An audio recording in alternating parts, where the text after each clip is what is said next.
اهلا بيكم في حلقه جديده من حلقات حياه مهاجر بامريكا. النهارده هكلمكم عن اخطر موضوع بيواجه الاسره العربيه في امريكا، وهو موضوع الحريه المطلقه وتربيه الاولاد في امريكا. فنتفرج على المشهد الصغير دوت وبعدين نرجع نتكلم تاني. Honey, we're getting ready to carve pumpkins downstairs. You want to join us? Absolutely, because I'm a loser and I have no life. Did I mention we're going to toast the pumpkin seeds? Come on. I want you to join the family. And I want some privacy. Don't get fresh with me. I'll use whatever tone of voice I want to use with you. Farron, I want you downstairs. No, I'm not going to come downstairs right now. Get out. Farron, this is my house. You will listen to me. You don't own me. Get out. I said get out, Jillian. Get out. Downstairs in 5 minutes. I hate this house. I hate this family. Get out. الحقيقه المشهد اللي انتم شفتوه دوت كان من فيلم اسمه سباي نيكست دور بتاع جاكي شان.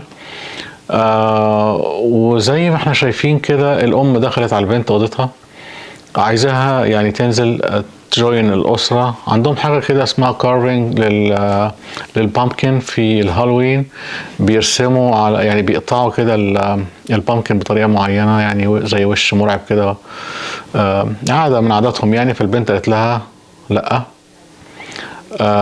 قعدت تحايلها شويه قالت لها لا، وفي الاخر البنت قالت لها اطلعي بره الاوضه، انا محتاجه البرايفسي بتاعتي. حتى الام لما قالت لها يعني بلاش الاسلوب ده في الكلام، قالت لها انا هستخدم الاسلوب اللي انا عايزاه في الكلام معاكي. قالت لها باللفظ I wanna use whatever tone of voice I wanna use، يعني ايا كانت الطريقه اللي بتكلم بيها، الطريقه اللي انا عايز اتكلم بيها معاكي هتكلم بيها. يعني دونا عن كل المشاهد اللي ممكن نقول انها مش طبيعيه او مش حقيقيه في الافلام الامريكيه، المشهد ده حقيقي جدا وبيمثل الواقع الامريكي بشكل غير طبيعي. اول حاجه هتصطدم بيها في امريكا طريقه كلام الاولاد للاباء. انا بقول كده على العموم، ولكن طبعا في ناس متربيه كويس، في ناس عندها اخلاق، وفي ناس مربيه اولادها كويس كتير. لكن المشهد العام او اللي انت بتشوفه في كثير من الاسر اللي بتتلخم في جمع الاموال، وتتلخم في الدائره والدوامه التي لا تنتهي من فواتير من بيت العربيه، اقساط هنا واقساط هناك وانترنت وبنزين وما شابه.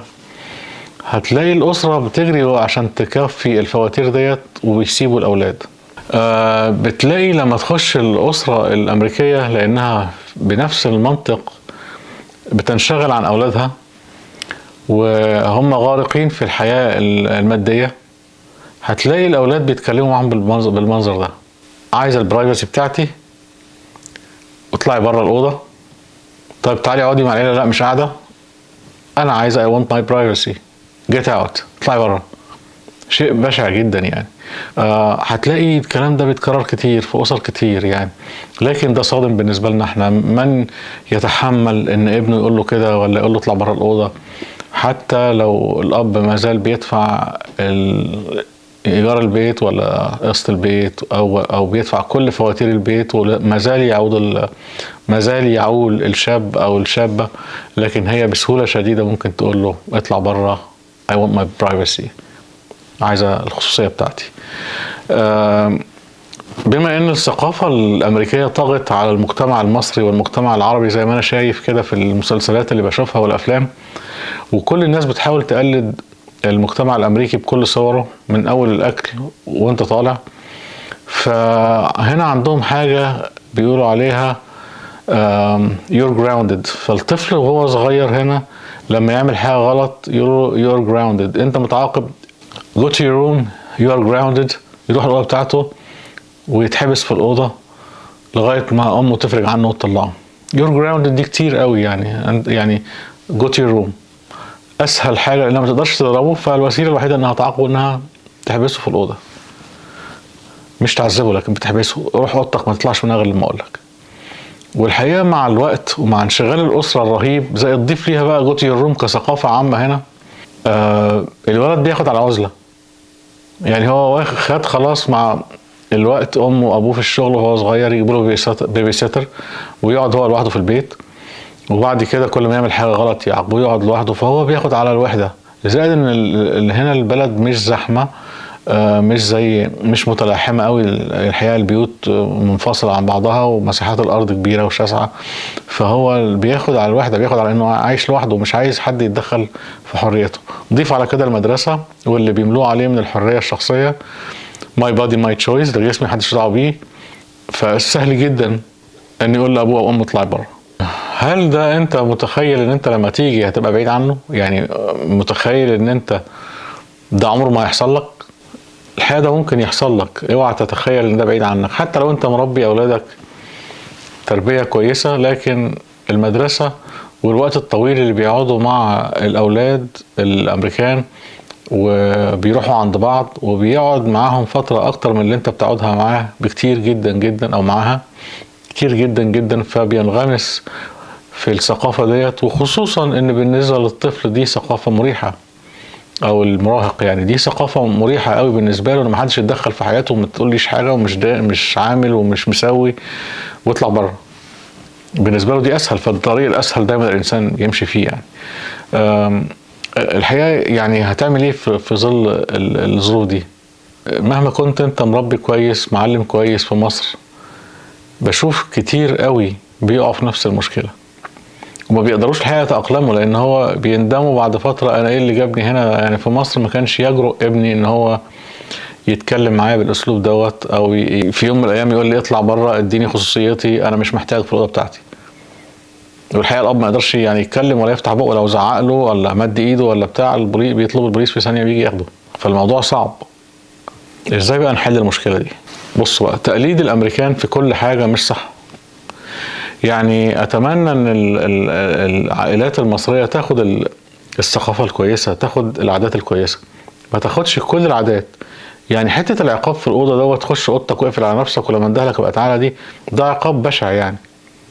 لأن الطفل وهو صغير الحقيقة مش بيشعر بأي حاجة ومش بيستجيب لأي حاجة غير لغة اللعب، لغة الحنان، لغة إنك تبقى حنين على ابنك وتقضي معاه وقت، لغة إنك تحتضن ابنك، لغة إن أنت تلعب معاه. لكن حتة إن أنت تكلمه ولا تقعد تنصحه في السن الصغير ده هو ما بيسمعش. هو كل اللي بيحس بيه هو إنك تقضي معاه وقت وتلعب معاه وتصاحبه وتحتضنه، ويحس بحنانك ويحس بان هو دايما له سند وله ظهر وله اب بيعتمد عليه او ام بيعتمد عليها، بتديله حنان وبتديله يعني الامان كمان. فبيطلع الولد سوي. هو حتى لما بيبص للعادات الغريبه ديت بيعرف انها غريبه عنه، مش هي يعني بالنسبه له هتبقى برضه مقززه زينا بالظبط. لان هنا المجتمع قاسي جدا، الوحده قاسيه جدا. لو الاب والام في الشغل والولد قاعد لوحده، حتى لو معاه بيبي سيتر يعني، بس الاب والام مش موجودين. والحقيقه لما بيوصل لسن معين بيسيبوه، يعني بيبقى مش محتاج انه يقعد مع بيبي سيتر. فالوحده بتبقى اسلوب حياه، بيفضل قاعد لوحده، يفكر يقرا اللي يقراه، يعمل اللي يعمله. فهو مش هيبقى محتاج قوي حته الاب يعني يتدخل في حياته او يملي عليه حاجه او ينصحه. هو مش عايز يسمع حاجه، بعد فتره مش عايز يسمع حاجه. الحاجه التانيه كمان اللي ممكن تسبب المشكله، ان هو في الجيل الجديد او المهاجر الجديد بيبقى مش متمكن قوي من التكنولوجي، مش متمكن قوي من انه يستعمل الانترنت كويس او الايباد كويس او الكمبيوتر كويس. فبيبدأ يلجأ لابنه الصغير يوري له دي تتعمل ازاي او تتعمل ازاي، لان الولد بعد شويه في المدرسه بيبقى احسن منه في اللغه واحسن منه في استخدام التكنولوجي واسرع. فبيبدأ الاب يسأله اعمل دي ازاي، او يسأله ممكن تعمل لي ديت، فبيلجأ له. فبيحس الولد بالقوه او البنت بالقوه الصغيره، وده بينعكس برضه على شخصيته. هو ما بقاش محتاج في حاجه، عايز يبحث على كلمه بيبحث عليها في الجوجل، عايز يبحث عن موضوع برضه جوجل. فالجوجل حل محل الاب والام. إن ما كنتش من الصغر تقضي وقت طويل مع اولادك، اسرتك هتضيع، ده 100% ما فيهاش نقاش يعني. كتير قوي وانا في الشغل وبشوف عائلات جايه وبشوف طريقه الكلام وبشوف الاولاد بيكلموا اهاليهم ازاي، شيء مش طبيعي يعني. هيفيدك بايه لو جيت امريكا وانت انشغلت بجمع المال وانشغلت بسداد الفواتير وانشغلت بالاكل واللبس والشرب وانشغلت بالتكنولوجي والتلفزيونات والعربيات، وما انتش ملاحق تجري ورا التكنولوجي الجديد، وعيالك سبتهم وضاعوا في وسط الحياة المادية الفظيعة اللي موجودة هنا. نصيحة يعني لوجه الله، تخلوا بالكم من أولادكم. يعني مش هيفيدك أي حاجة لو خسرت أولادك، مش هيفيدك أي حاجة. لو أنت مركزتش مع أولادك مفيش، هتندم وهتقول يا ريتني ما سبت مصر. إيه الفلوس ما بتعملش حاجة، شوية ورق كله، يعني بيت ولا عربية ولا كله ملوش لازمة. فإذا ما كنتش تستثمر في ابنك وتبقى أنت عارف بتعمل إيه، ممكن في الأول تتكعبل سنة ولا حاجة، لكن ما تاخدش على كده، وما تاخدش ان انت هتكمل بقية حياتك بالمنظر ده بعيد عن اولادك. يعني هيضيعوا ومفيش حاجة هتعوضك عنهم يعني. ومفيش حاجة بعد كده لما يكبروا تقول الحقوني، مفيش الحقوني، خلاص العيال كبرت واتطبعت بالطبع الامريكان دوت، وعمرهم ما هيرجعوا تاني للطبع بتاعنا. شفت اللقطة دي وحبيت اناقش الموضوع ده معاكم وانبهكم، وخصوصا الازواج الشباب الجداد اللي عندهم اطفال صغيرين قوي هنا. دول العبء عليهم اكبر والمسؤولية عليهم اكبر ان هم ياخدوا بالهم من اولادهم.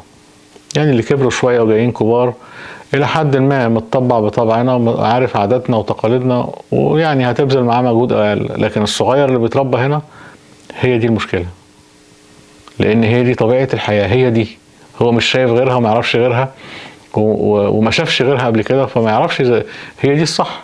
الناس كلها بتعمل كده فبيعمل زيهم. عادات او تقاليد زينا كده، عاداتنا كذا، بالنسبه له العادات دي ما تلزموش، ما يعرفهاش ومش عايز يعملها. فخلوا بالكم من اولادكم. ارجو اكون فدتكم في الحلقه ديت. اشكركم والقاكم الحلقه القادمه ان شاء الله.